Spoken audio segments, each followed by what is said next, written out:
فلا أقسم بالخنس الجوار الكنس والليل إذا عسعس والصبح إذا تنفس إنه لقول رسول كريم.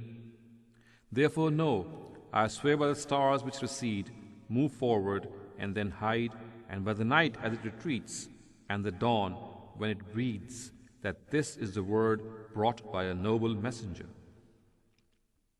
This is a refutation of the false notion which the disbelievers had invented about the messenger of God and his book. It was on the basis of this notion that they would try to mislead the commoners and would tell them to not get influenced and overawed by the Qur'an by regarding it to be from God. When they saw that people were getting influenced by the call of the Prophet Muhammad ﷺ and by his warning of the hereafter, they got alarmed because this could make them lose their following. So they tried to hoodwink people by fabricating the notion that neither is this Qur'an a revelation from God, nor is Muhammad ﷺ a messenger of God.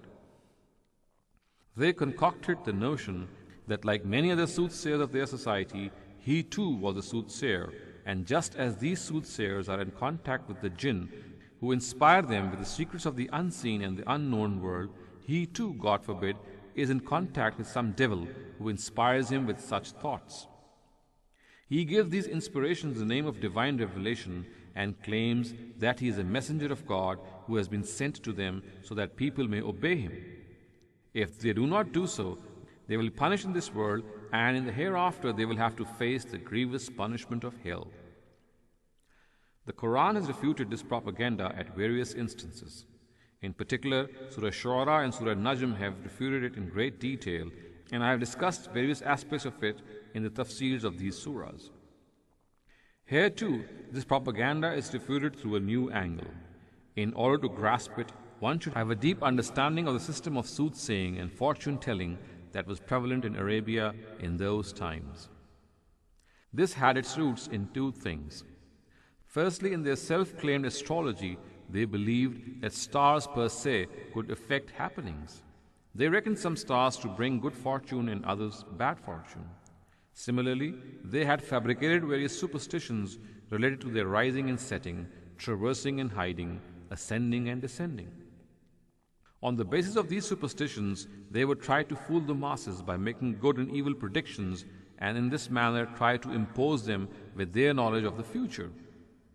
For example, at times they would spread the rumor that because of the opposite rotation of a particular star, a great danger is about to befall, so that people should consult them to protect themselves from it. The unfortunate who would be deceived by them in this manner would be totally befooled. Secondly, they claimed that they had contacts with the jinn from whom they could receive the news of the unknown and unseen world.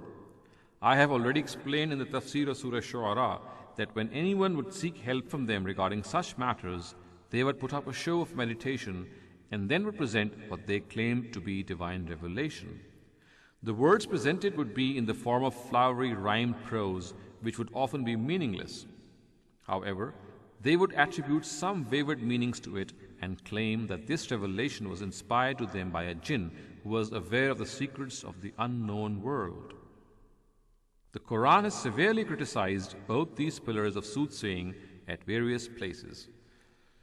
It has presented the rising and setting of the sun and of the moon and stars in such a manner that it becomes clear that none of them has any authority per se to influence events and happenings, and that none of them is a sign of good or bad fortune.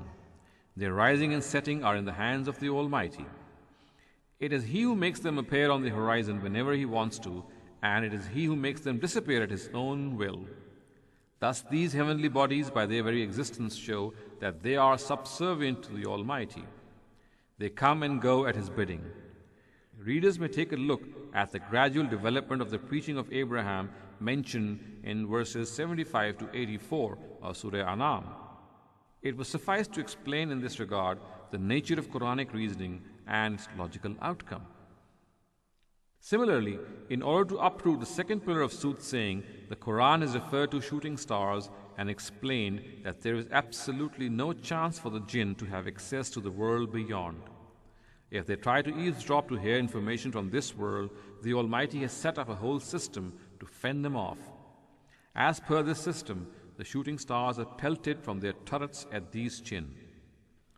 Though this subject is discussed at various places in the Quran, it would be worthwhile to take a look at the relevant places of Surah Najm and Surah Jinn in order to understand the oaths mentioned in these verses. After this introduction, let us now deliberate on the words and the implied meanings of these oaths. It is explained in several instances in this tafsir that such oaths are meant to substantiate a claim, and it is also explained that the occurrence of the particle of negation law before such oaths is not meant to negate these oaths. It is in fact meant to negate the claim of the adversaries, which is to be refuted by the oath itself. The word khunnas is the plural of khanis. It refers to something which comes forward and then draws away, something which appears and then disappears, something which becomes evident and then hides. This word is used as an adjective for the stars, and so common is this usage that at times one does not need to mention the stars, and a mere mention of this adjective is enough to point to the noun it qualifies. Some lexicographers regard it to connote some specific stars. However, this view is baseless. The adjectives which are mentioned here apply equally to all types of stars, whether they are stationary or moving, and whether they refer to some specific stars such as Saturn or Mercury or some similar ones. The expression al-Jawar al-Kunnas refers to some more attributes of the stars. The fact that these attributes occur here without any particle of conjunction shows that they all refer to the same noun. It has been explained at various places in this tafsir that when adjectives are mentioned in such a manner, they refer to the same noun. The word Jawari means one that traverses, and the word Kunnas is the plural of Kanis. The expression Kanasa Dhabyu means the deer hid in its shelter, while the expression Kanasatin Nujum means the stars traversed their orbits and then hid in their destinations. The author of the famous Arabic lexicon, Aqrab al-Mawarid, has explained that this adjective is common to all types of stars. This oath sworn by the stars is to refute soothsaying and fortune-telling. I have already alluded to earlier that the knowledge boasted by the soothsayers about the unknown and unseen world was based on two things. One, the stars could per se influence events, and two, on the baseless notion that there are certain abodes in the heavens in which the jinn are able to hear what is going to happen in future and then deliver this information to these soothsayers. By mentioning these characteristics of the stars, the Quran has refuted both these unfounded views. The fact that they set after rising and disappear after appearing and are so punctual at these instances is a clear evidence to their subservience to some higher authority and to not have any powers per se of effecting events that happen on the earth. Obviously, this higher authority is the all-wise and all-powerful God, and hence He is the real Lord and sanctuary for all, and it is He who influences such events in a positive or a negative manner. In order to negate the second of these views, the Quran has revealed a secret of this universe, and that is, it is not that there are abodes of eavesdropping in these stars where the devils sit and snoop around for the news of the unknown, as is claimed by these foolish people. As a matter of fact, there are turrets and observation posts in the heavens from where these devils are pelted when they try to nose around for such news. These attributes of the stars are mentioned in the form of oaths, and therefore in order to make the discourse very eloquent and effective, there is great brevity in them. However, there are clues within the words which are enough to guide a person who deliberates on them. For example, the attribute khunnas very clearly directs our attention to their rising and setting. The purpose of mentioning this attribute is to point to the fact that the foolish have only given importance to the rising of these heavenly bodies and have made them their deities, whereas they should also have witnessed their setting, which is a very clear evidence of their subservience to a superior being. Similarly, in the expression al-Jawar al-Kunnas, there is a subtle reference to the movement of stars as they chase away the devils. When the latter try to eavesdrop, they are struck by these stars. It is as if a burst of lightning emerges like an arrow and after reaching its destination hides back in its bow. وَاللَّيْلِ إِذَا عَسْعَسْ وَالصُّبْحِ إِذَا تَنَفَّسْ. By the night as it retreats and the dawn when it breathes. This is another oath which bears witness from another angle to the premise mentioned. The word as has two meanings, to turn dark as well as to withdraw and to pass away.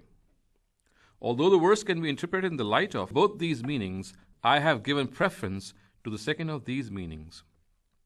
The reason is that this same oath is mentioned in the same context with slight change of words in the following verses of Surah Muddassir. وَالصُّبْحِ إِذَا أَسْفَرَ وَاللَّيْلِ إِذْ أَدْبَرَ. And the night bears witness when it turned its back, in the morning when it is unveiled. Surah number 74, verses 33 and 34. In these verses also, the certainty of the Qur'an's warnings about the hereafter is substantiated, and in the verses under discussion as well. As will be shown, it is this premise which has been substantiated. The word tanaffus connotes the appearance of dawn, but there is a special subtlety in this usage which is not hidden from the connoisseurs of the language. This word gives the impression that the dawn is burdened with the weight of the night in such a manner as if it is gasping for breath, and it is the Almighty which lifts this heavy quilt from it, and it is able to breathe and lift its head.